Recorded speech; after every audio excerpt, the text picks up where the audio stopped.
আল্লাহ রাসূল তার জলিলুল কদর একজন সাহাবী, নাম হচ্ছে আব্দুল্লাহ ইবনে উমর রাদিয়াল্লাহু আনহু। হযরত আব্দুল্লাহ ইবনে উমর রাসূলুল্লাহর জলিলুল কদর একজন সাহাবী। আল্লাহ রাসূল একদিন হযরত আব্দুল্লাহ বিন উমরের এই বাম হাতটা ধরলেন, বাম বাজুটাকে ধরলেন, ধরে চাপ দিয়ে আব্দুল্লাহকে ডেকে বললেন, আব্দুল্লাহ এদিকে এসো, তোমাকে আমি কিছু ওসিয়াত করব। জোরে বলুন সুবহানাল্লাহ। কি ওসিয়াত, কি নসিহত করলেন রাসূলুল্লাহ? আল্লাহ নবী আব্দুল্লাহর হাতটাকে ধরলেন। ও মুসলমান, দুনিয়ায় কিভাবে চলবেন? আপনার দুনিয়ার সময়টা কেমন মনে করবেন? কতদিন আপনি দুনিয়াতে থাকবেন? নবী আমার আব্দুল্লাহর হাতটাকে ধরে চেপে ধরে বললেন, ইয়া আবদাল্লাহ কুন ফিদ দুনিয়া কান্নাকা গরিবুন আও কান্নাকা আবিরু সাবিল ওয়া উদ্দা নাফসাকা মিন আহলিল কুবুর। ও ভাইজানেরা, আল্লাহর নবী হযরত আব্দুল্লাহ বিন উমর হুজুরের হাতটাকে জোরে চেপে ধরে বললেন, আব্দুল্লাহ শুনে রেখে দাও, কুন ফিদ দুনিয়া কান্নাকা গরিবুন, তুমি এই দুনিয়াতে বসবাস করো, তুমি এই দুনিয়াতে সময় অতিবাহিত করো, মনে করো যে তুমি দুনিয়াতে একজন প্রবাসী। দুনিয়াতে একজন প্রবাসী। প্রবাসী জানি আমরা কাদের বলি? প্রবাসী কাদের বলে? ও ভাই, আওয়াজটা একটু বাড়িয়ে দাও, একটু বাড়াও। হ্যাঁ আচ্ছা ঠিক আছে, তবে অন্তত থাক। ঠিক আছে, বসেন বসেন বসেন, একবার দরুদ শরীফ পড়ি। আল্লাহুম্মা সাল্লি আলা সাইয়্যিদিনা ওয়া আলা আলি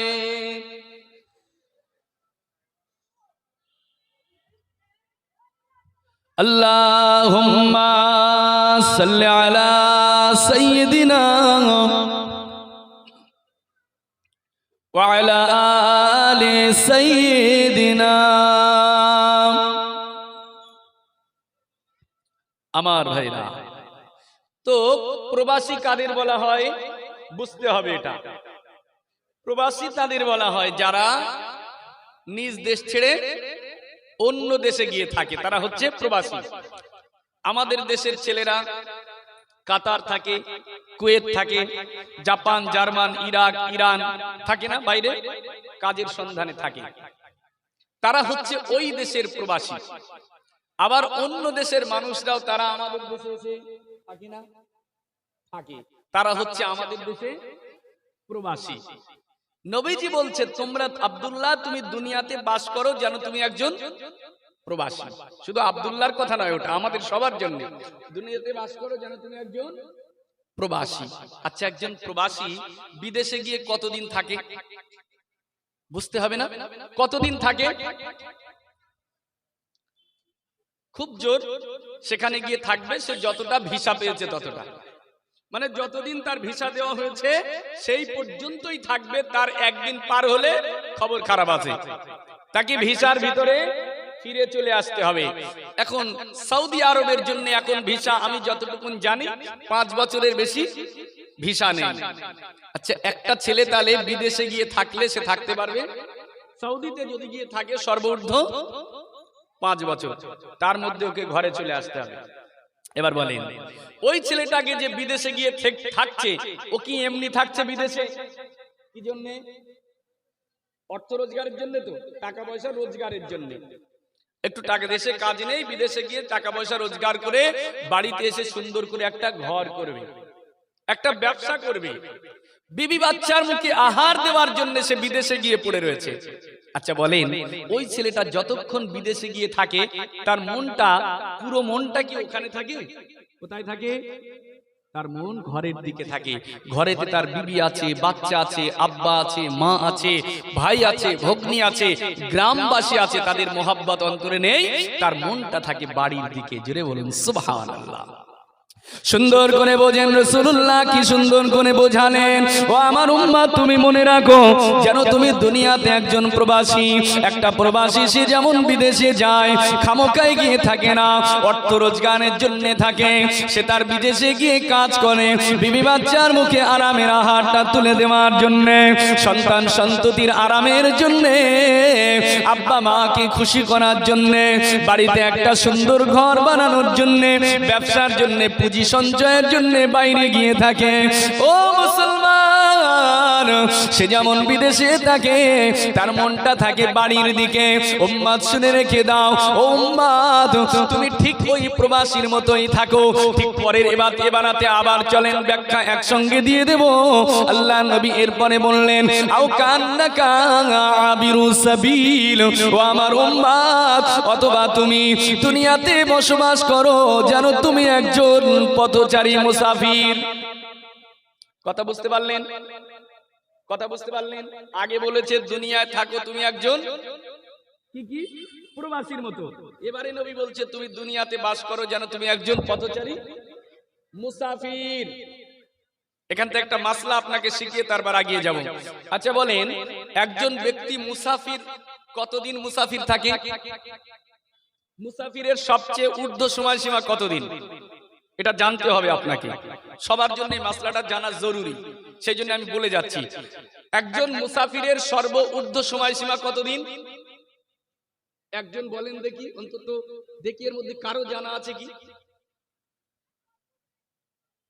তাহলে সম্ভবত কারোরই এটা জানা নেই।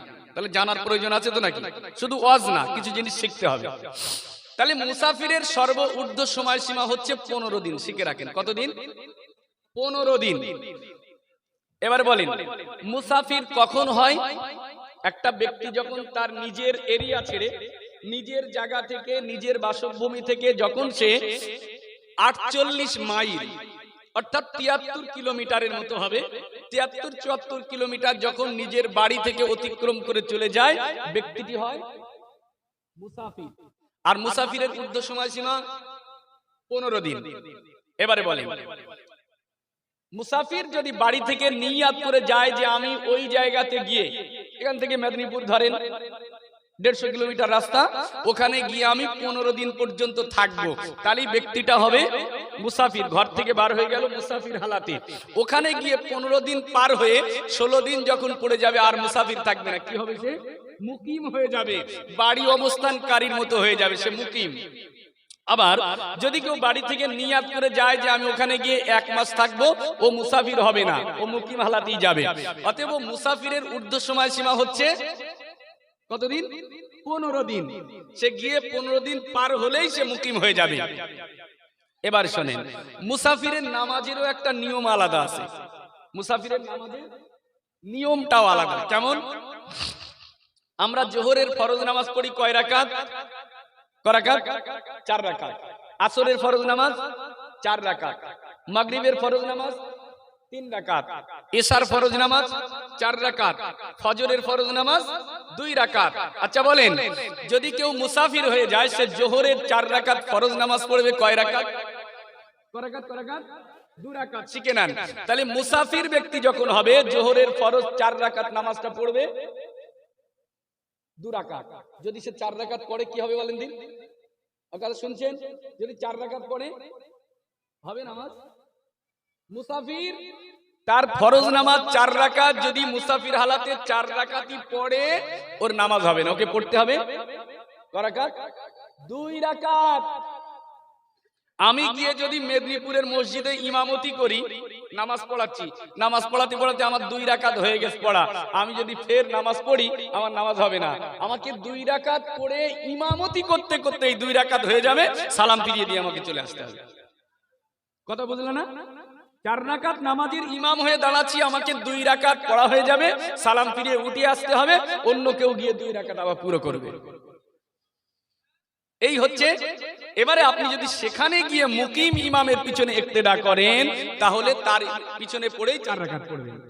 কারণ ইমামের জামাতের সম্মানের কারণে আপনাকে ওখানে 4 রাকাত পড়তে হবে।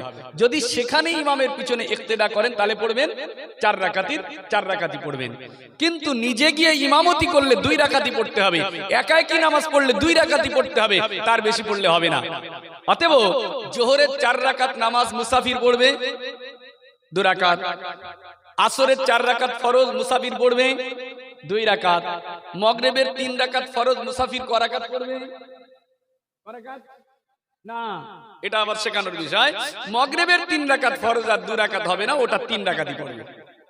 এশার 4 রাকাত ফরজ 2 রাকাত পড়বে, ফজরের 2 রাকাত ফরজটা পড়বে ক রাকাত?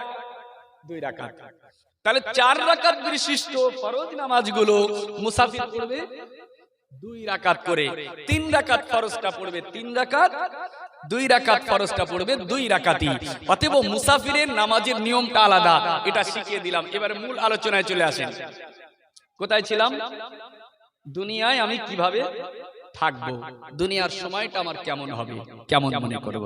নবীজি বললেন, দুনিয়াতে থাকবে উম্মাহ তুমি যেন প্রবাসী বিদেশী, অথবা তুমি দুনিয়াতে থাকবে যেন একজন মুসাফির। ও মুসলমানেরা, প্রবাসী যেমন বিদেশে খামাখায় থাকে না, উপার্জনের জন্য থাকে, মুসাফির যেমন 15 দিন পার হয়ে গেলে মুখিমুখ হয়ে যায়, ওই ব্যক্তিকে ভিসা শেষ হওয়ার আগে যেমন ঘরে ফিরতে হবে। আল্লাহ নবী বললেন, উম্মাহ শুনে রেখে দাও, এই দুনিয়া তোমার আসল ঠিকানা নয়, দুনিয়া তোমার আসল বাড়ি নয়। তুমি দুনিয়ায় মুসাফির মনে করবে, দুনিয়ায় তুমি একজন প্রবাসী মনে করবে, ওটা তোমার আসল বাড়ি নয় বান্দা। যেমন তুমি উপার্জন করে নিজের ঘরটা সুন্দর করতে চাও, নিজের বাড়িটা সুন্দর করতে চাও, বিবি বাচ্চার মুখে আহারের জন্য, টাকা উপার্জনের জন্য বিদেশে গিয়ে থাকো, উম্মাত রে শুনে রেখে দাও, অনুরূপ ভাবে তুমি এই দুনিয়াতে থাকো আর সব সময় মনে করো, কি মনে করবে উম্মাত?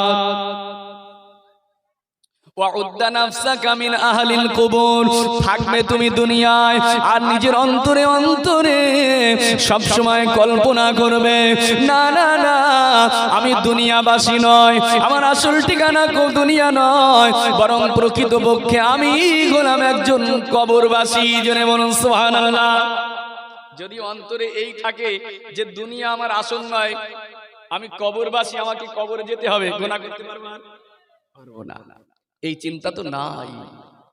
উম্মাত, ও যেমন রোজগার করতে বিদেশে থাকে, তোমার এই দুনিয়াটাও বিদেশ, তোমার আসল বাড়ি কবর, তুমি এই দুনিয়া থেকে কবরের সুন্দর করার জন্য উপার্জন করে যাও। জোরে বলো উম্মাত, ও বিদেশে গিয়ে যেমন ওর মনটা পড়ে থাকে ওর ঘরের দিকে, ওই রকম ভাবে তুমি দুনিয়ায় থাকো আর তোমার মনটা রেখে দাও তোমার কবরের দিকে। জোরে বলুন সুবহানাল্লাহ। তাহলে দুনিয়া আমাদের আসল নয়, কবরে আপনাকে যেতেই হবে। আমার মুসলমানেরা, সেই কবরের চিন্তা চেতনা অন্তরে রাখেন। দুনিয়ায় বাহাদুরি করে অনেক কিছু পাবেন, দুনিয়ায় বাহাদুরি করে ঘর সুন্দর করতে পারবেন, দুনিয়ায় বাহাদুরি করে অর্থ রোজগার করতে পারবেন, কিন্তু জেনে রাখবেন দুনিয়ার অনেক পরিচয়। দুনিয়ায় আপনি বিরাট বড় একজন মন্ত্রী, দুনিয়ায় আপনি একজন মাস্টার, দুনিয়ায় আপনি একজন শিক্ষক, দুনিয়ায় আপনি একজন অর্থশালী। জেনে রেখে দেন, কবরে আপনার অন্য পরিচয় থাকবে না, কবরের পরিচয় আপনার দুটো হবে। কটা? কবরে আপনার দুটো পরিচয় থাকবে, হয় আপনি জান্নাতি, না আপনি জাহান্নামী। রাসূল আমার বলেন, দুনিয়ার পরিচয় হলো দুটো, দুনিয়ার অনেক পরিচয়, কিন্তু কবরের পরিচয় হলো দুটো। আল্লাহ নবী এটাও হাদিসের ভিতরে জানিয়ে দেন, ইন্নাল কবরা রাউদাতুম মির রিয়াদিল জান্নাহ আও হুফরাতুম মিন হুফারিন নার। ও আমার উম্মাত, শুনে রেখে দাও, কবরের পরিচয় হলো দুটো। ইন্নাল কবরা রাউদাতুম মিন রিয়াদিল জান্নাহ, কবর যদি কারো জন্য হয়, কবরটা হবে জান্নাতের একটা টুকরা, কবর হবে জান্নাতের বাগান। আর যদি কারো জন্য কবর জান্নাতের বাগান না হয়, জেনে রেখে দাও, ওই কবরটা হবে তার জন্য জাহান্নামের গর্ত। হলে কবর হবে জান্নাতের বাগান, আর না হলে কবর হবে জাহান্নামের গর্ত। চাই কোনটা আমরা? চাই না জান্নাতের বাগান হোক কবরটা। এখন জান্নাতের বাগান করতে গেলে তো হই হই করে ছুটলে হবে না, হই হই করে ছুটলে হবে না। জান্নাতের বাগান কবর করতে গেলে আল্লাহ তার গাইডলাইন কোরআনে দিয়েছে, বান্দা কি করলে তুমি জান্নাত পাবে, কি করলে তোমার জান্নাত জুটবে, আল্লাহ কোরআন মাজিদের ভিতরে তারও গাইডলাইন দিয়েছে। আল্লাহ পাক জানান, ও আমার বান্দারা শুনে রেখে দাও, ইন্নাল্লাহা আশতারা মিনাল মুমিনিনা আনফুসাহুম ওয়া আমওয়ালাহুম বিআন্না লাহুমুল জান্নাহ। আল্লাহ রাব্বুল আলামিন জানান, ও আমার বান্দারা জান্নাত যদি পেতে যাও কি করতে হবে? আল্লাহ পাক জানান, ইন্নাল্লাহা আশতারা মিনাল মুমিনিনা আনফুসাহুম ওয়া আমওয়ালাহুম। ও বান্দারে নিশ্চয়ই আল্লাহ পাক তোমাদের থেকে তোমাদের জান আর তোমাদের মাল আল্লাহ পাক কিনে নিয়েছে। ও বেজানেরা, আল্লাহ স্বয়ং জানিয়ে দিলেন মোমেন, যদি তুমি মোমেন হও, যদি তুমি ইমানদার হও, জেনে রেখে দাও তোমার জান আর তোমার মাল আল্লাহ পাক স্বয়ং কিনে নিয়েছে। আল্লাহ কিনে নিয়েছে জান আর মাল। আল্লাহ পাস্ট টেন্স ব্যবহার করে দিয়েছে। আল্লাহ পাক মোমেনের থেকে জান আর মালকে কিনে নিয়েছে।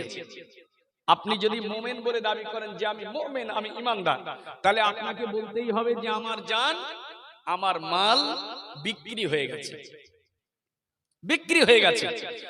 এটা আল্লাহ বলেছে আমি মোমেন থেকে কিনেছি। আপনি যদি মোমেন হন, নিশ্চিতভাবে আপনাকে বলতেই হবে আমার জান আমার মাল বিক্রি হয়েছে। কার কাছে? আল্লাহর কাছে। আল্লাহ কিনে নিয়েছে। অতএব জান যেটা আছে আল্লাহ কিনেছে। যদি বিক্রি যদি সত্যি আমরা আল্লাহর কাছে জান করি, তাহলে এই জানটা কি আমার? কার? এই জানের মালিক কে? আল্লাহ। আল্লাহ বলেছে মাল কিনে নিয়েছি, তাহলে আমার যে মাল আছে এ মাল আমার না আল্লাহর? আল্লাহর এ মাল। তাহলে আপনাকে বলতেই হবে আমার জানও আমার না, আমার মালও আমার না। এ জান আল্লাহর, এ মালও আল্লাহর। আল্লাহ যখন চাইবে তখন দিতে হবে। যদি না দিতে পারি তাহলে আপনি মুমিন হতে পারবেন না। আপনার জান কারো জন্য নয়, পৃথিবীর কারো জন্য আপনার জানকে আল্লাহ বরাদ্দ করেনি। এ জান একমাত্র আল্লাহর জন্য। আপনার মাল এটা একমাত্র আল্লাহর জন্য। আল্লাহ যখন আপনাকে জান চাইবে তখন আপনাকে জান দিতে হবে। দুনিয়ার কোন কারো জন্য নয়, কোন ব্যক্তিত্বের জন্য নয়, কোন শাখসিয়াতের জন্য নয়। দিনের যদি কোনো খাত না থাকে, দিনের যদি কোনো স্বার্থ না থাকে, ওই জায়গায় যদি আপনার জান ব্যয় হয়, আপনি জাহান্নামী ছাড়া আর কিছু নয়। আপনার মাল দিনের রাস্তা ছাড়া অন্য কোন রাস্তায় যদি ব্যয় হয়, হারাম কাজে যদি ব্যয় হয়, আপনার মালের জন্য আপনি কখনো জান্নাতি হতে পারবেন না, আপনি জাহান্নামী। তাহলে আল্লাহ জান আর মাল কিনে নিয়েছে। বেচা কেনা করলে বদলা দিতে হয়, মাল নিলে কিছু না কিছু দিতে হয়। আল্লাহ নিয়েছে আমার মাল, নিয়েছে আমার জান, কিছু তো আমাকে দিতে হবে। কি দেবে আল্লাহ? আল্লাহ সেটাও বলে দিয়েছে, বান্দা শুধু কেনেনি তোমার জান মাল।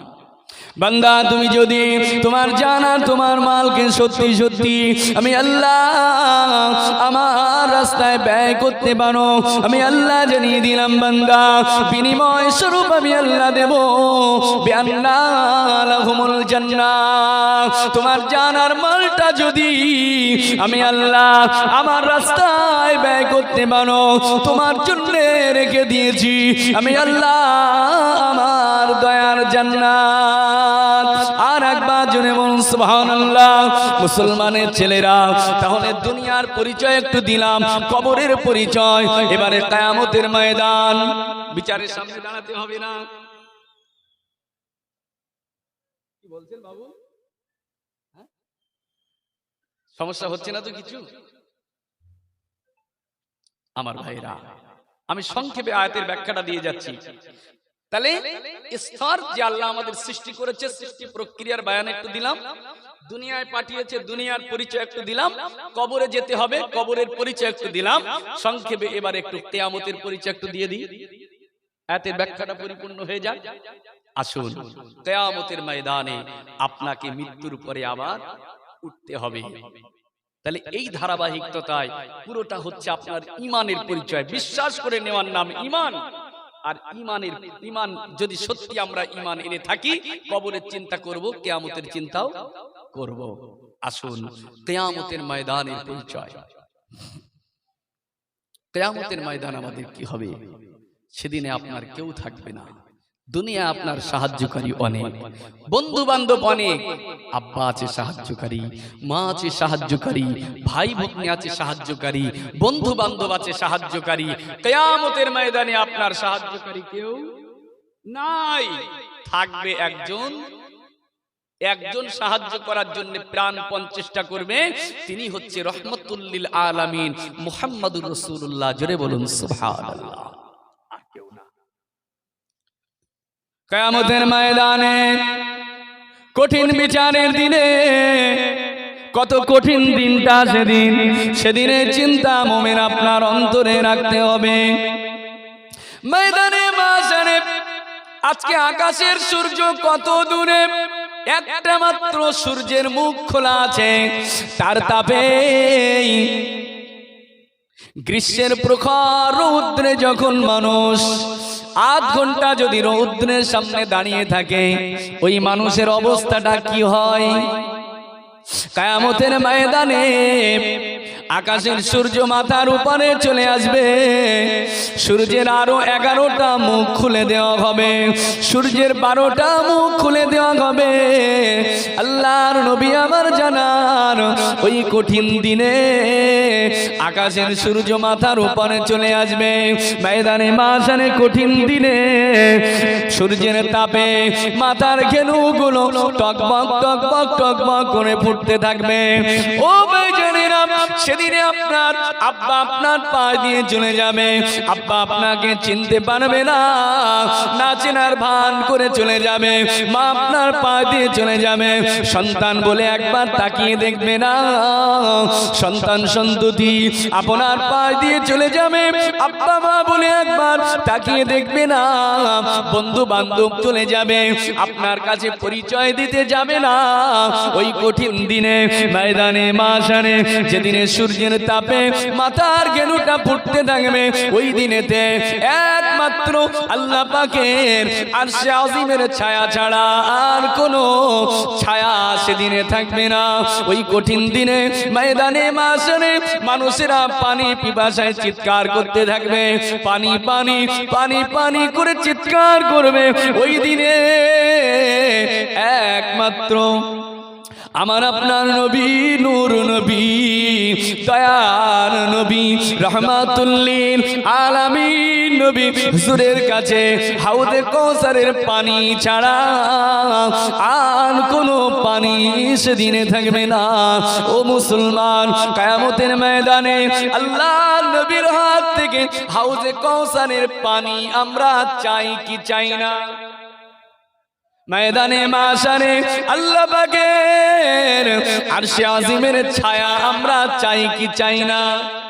সবাই চাই, কিন্তু চেলেই কি পাবো? চালেই পাবো না। নবীর কাছ থেকে হাউজে কাউসারের পানি খেতে গেলেও কি করতে হবে আল্লাহ কোরআনে জানিয়ে দিয়েছে। কোরআনে হাউজে কাউসারে পানি খাওয়ার জন্য স্বতন্ত্র আল্লাহ পাক গাইডলাইন দিয়েছে কোরআন মাজিদে। কিয়ামতের ময়দানে আরশে আজিমের ছায়া পেতে গেলে শুধু চাই বললে তো হবে না, আপনাকে সেই স্তরে উপনীত হতে হবে। কে পাবে আরশে আজিমের ছায়া? কিয়ামতের দিনে আরশে আজিমের ছায়া কে পাবে? নবীজি তা হাদিসে জানিয়েছে। বুখারীর হাদিস, মুসলিম শরীফের হাদিস, সহিহ বুখারী, সহিহ মুসলিম, মুত্তাফাকুন আলাইহির হাদিস, সুনান তিরমিজির মধ্যে এসেছে, মুসনাদে আসনাদ আপনার কি নাম সুনান বাইহাকির মধ্যে হাদিসটি এসেছে। প্রিয় মুসলমান, অসংখ্য হাদিসের কিতাবে যে হাদিসটি স্থান পেয়েছে, কিয়ামতের ময়দানে আরশে আজিমের ছায়া কারা পাবে? কে আরশে আজিমের ছায়া পাবে? আল্লাহ নবী আমার জানান, সাবাতু ইয়াজিল্লুহুমুল্লাহু ফি যিল্লিহি আল-ইয়াওমা লা যিল্লা ইল্লা যিল্লুহু, ইমামুন আদিলুন والشاب من نشأ في عبادة الله تعالى رجل قلبه معلق إلى مساجد الله تعالى رجلان تحبا في الله واجتمعا عليه رجل دعوته امرأة ذات منصب وجمال فقال إني أخاف الله رجل يتصدق بالصدقة فأخفاها حتى لا تعلم شماله ما ينفق يمينه رجل ذكر الله خاليا ففاضت عيناه ومسلمان আমার ও নওজোয়ান তরুণীরা আল্লাহ নবী আমার জানান কাল কিয়ামতের দিন ময়দানে মাশারে যেদিনে আল্লাহ পাকের আরশে আজিমের ছায়া ছাড়া আর কোনো ছায়া থাকবে না ওই ময়দানে মাশারে কঠিন বিচারের দিনে সাবাতু ইয়াজিল্লুহুমুল্লাহু ফি জিল্লিহি ময়দানে মাশারে সাত শ্রেণীর মানুষ সাত প্রকার মানুষ আল্লাহ পাকের আরশে আজিমের ছায়াতে জায়গা পাবে কয় শ্রেণীর সাত শ্রেণীর সাত প্রকার মানুষ আরশে আজিমে জায়গা পাবে কারা এই সাত প্রকার কারা আল্লাহ নবী এক নম্বরে বললেন এক নম্বর যিনি আরশে আজিমের ছায়াতে জায়গা পাবে উনি হলেন ইমামুন আদিল ন্যায়পরায়ণ যিনি শাসক হবে ন্যায়পরায়ণ যিনি নেতা হবে এই ন্যায়পরায়ণ শাসক ন্যায়পরায়ণ নেতা কাল কিয়ামতের দিন আল্লাহ পাকের আরশে আজিমের ছায়াতে জায়গা পাবে দুই নম্বর নবীজি বললেন ওয়াশাবু মান নাশা ফি ইবাদাতিল্লাহি তাআলা দুই নাম্বার ওই ব্যক্তি আরশে আজিমের ছায়াতে জায়গা পাবে যে যুবক ছেলেটা তার যৌবন কালটা যৌবন হালাতটা অন্যায় কাজে ব্যয় করেনি জেনা ব্যভিচারের নয় হারাম কাজে নয় যে ছেলেটা তার যৌবন হালাতটাকে যুবক বয়সটাকে আল্লাহর ইবাদতের ভিতরে কাটাতে পেরেছে এই যুবকটা কিয়ামতের দিন আল্লাহ পাকের আরশে আজিমের সুশীতল ছায়াতে জায়গা পাবে জোরে বলুন সুবহানাল্লাহ তিন নাম্বার নবী আমার জানান রাজুলুন কলবুহু মুআল্লাকুন ইলা মাসাজিদিল্লাহি তাআলা ওই ব্যক্তি আরশে আজিমে জায়গা পাবে যে ছেলেটা যার অন্তরটা যে মানুষের দিলটা সদা সর্বদা আল্লাহর ঘর মসজিদের দিকে ঝুঁকে থাকে যে মানুষের অন্তরে আল্লাহর ঘরের মহব্বত আছে ভালোবাসা আছে অন্তর মসজিদের দিকে ঝুঁকে থাকে এই ব্যক্তিটা কিয়ামতের দিনে আল্লাহ রাব্বুল আলামিনের আরশে আজিম ছায়াতে জায়গা পাবে জোরে বলুন সুবহানাল্লাহ চার নম্বরে নবী আমার জানান রাজুলানে তাহাব্বা ফিল্লাহি ওয়াজতিমাআন আলাইহি আর ওই ব্যক্তি আরশে আজিমে জায়গা পাবে যে দুজনে নিজেদের ভিতরে বন্ধুত্ব করলো ভালোবাসার সম্পর্ক করলো সেটা একমাত্র আল্লাহকে খুশি করার জন্য আল্লাহর সন্তুষ্টির জন্য কারো সঙ্গে বন্ধুত্ব করলো আবার সম্পর্কটা ছিন্ন করলো সেটাও আল্লাহকে খুশি করার জন্য ও মুসলমান অতএব যে ব্যক্তি দুনিয়ায় বন্ধুত্ব করবে আল্লাহর জন্য বন্ধুত্ব ছিন্ন করবে আল্লাহর জন্য এই ব্যক্তিটা আল্লাহ পাকের আরশে আজিমের ছায়াতে জায়গা পাবে জোরে বলুন সুবহানাল্লাহ পাঁচ নাম্বার নবী আমার জানান ওয়া রাজুলুন দাওয়াতাহু ইমরাআতুন যাতা মানসাবিন ওয়া জামালিন ফাকালা ইন্নী আখাফুল্লাহ আর ওই যুবকটা ওই ছেলেটা আল্লাহ পাকের আরশে আজিমে জায়গা পাবে যে ছেলেটাকে রূপে গুণে বংশমর্যাদায় উন্নত অতীব সুন্দরী নারী বংশমর্যাদা অনেক ভালো এই রকম রূপবতী গুণবতী নারী তাকে ব্যভিচারের জন্য আহ্বান করলো আর ওই ছেলেটা তার আহ্বানে সাড়া না দিয়ে সে বলল ইন্নী আখাফুল্লাহ, না না না না না, আমি তোমার ডাকে সাড়া দিতে পারবো না, আমি আল্লাহকে ভয় করি।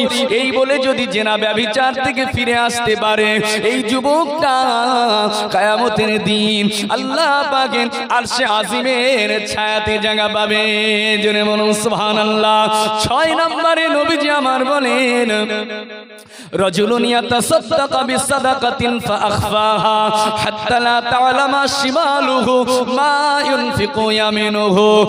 আর ওই ব্যক্তিটা আরশে আজিমে জায়গা পাবে যে ব্যক্তিটা আল্লাহর রাস্তায় এমন গোপনে দান করে, এত গোপনে গোপনে দান করে, যারা ডান হাত দান করে বাম হাত বুঝতে পারে না, এই গোপনে গোপনে আল্লাহর রাস্তায় দানকারী ব্যক্তি কাল কিয়ামতের দিন আল্লাহ পাকের আরশে আজিমে জায়গা পাবে। জোরে বলুন সুবহানাল্লাহ। 7 নাম্বার নবীজি আমার বলেন, রাজুলুন যাকারাল্লাহু খালিয়া ফাফাদাত আইনাহু। আর ওই ব্যক্তিটা আরশে আজিমে জায়গা পাবে যে ব্যক্তিটা রাতের অন্ধকারে গোপনে গোপনে একা একা আল্লাহর জিকিরে মশগুল থাকে, আল্লাহর জিকির করে, মানুষকে দেখানোর জন্য নয়। মানুষ তাকে সুফি বলবে, মানুষ তাকে হুজুর বলবে, মানুষ তাকে বড় বুজুর্গ বলবে, আবেদ বলবে, এই জন্য নয়, বরং একমাত্র আল্লাহর জন্য গোপনে গোপনে রাতের অন্ধকারে একা একা আল্লাহর ইবাদত করে আর আল্লাহর জিকিররত অবস্থায় তার চোখের পানি গড়িয়ে যায়। এই গোপনে ইবাদতকারী ব্যক্তি কাল কিয়ামতের দিন আল্লাহ পাকের আরশে আজিমের ছায়াতে জায়গা পাবে। জোরে বলুন। কয় প্রকার? 7 প্রকার। তাহলে 7-এর 1 হতে হবে। একটু হাদিসটার জন্য, হাদিসের সম্মান নিশ্চিতভাবে ব্যক্তি সম্মানের থেকে বড়। আমার ভাই মাওলানা সাহেব এসেছিলেন, হাদিসটা শুরু করেছিলাম, হাদিসটা বলে দিলাম, ব্যাখ্যা এখন অনেক বড়। এই 7টার ব্যাখ্যা 8 ঘন্টা করে সময় দিলে উপযুক্ত হয়, তাতে 3.5 ঘন্টা সময় হলে 7টার ব্যাখ্যা ভালো হয়। অতএব এই পর্যন্তই শেষ। শুধু মনে রাখতে হবে আমাকে 7 প্রকারের 1 প্রকার হতে হবে, আরশে আজিমের ছায়াতে জায়গা পাওয়া যাবে। আল্লাহ রাব্বুল আলামিন আমাদের সকলকে যেন 7-এর 1 হিসাবে কবুল করে। জোরে বলুন আল্লাহুম্মা আমিন। কাল কিয়ামতের ময়দানে 7 শ্রেণীর 1 শ্রেণীর করে আল্লাহ যেন আমাদের সকলকে তার আরশে আজিমের ছায়াতে জায়গা দান করেন। সকলে বলি আমিন, আল্লাহুম্মা আমিন। ওয়া আখিরু দাওয়ানা আনিল হামদুলিল্লাহি রাব্বিল আলামিন। আসসালামু আলাইকুম ওয়া রাহমাতুল্লাহি ওয়া বারাকাতুহু।